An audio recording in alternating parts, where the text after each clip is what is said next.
Hey guys, I will show you how to fix this issue on Windows 11 operating system. It's just two method process to fix this issue.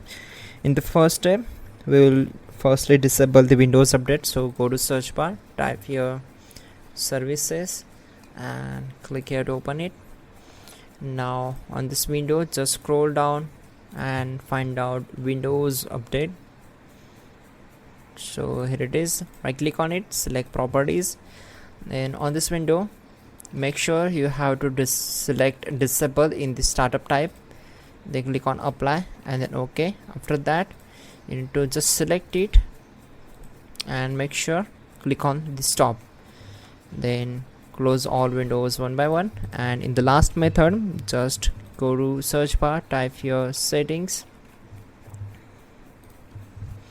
then click on network and internet. Then in my system it's showing Ethernet. You can also click on Wi-Fi, so select it and just scroll down, and from heater connection you need to turn on this option.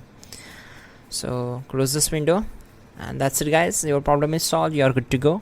Don't forget to like the video and please do subscribe the channel.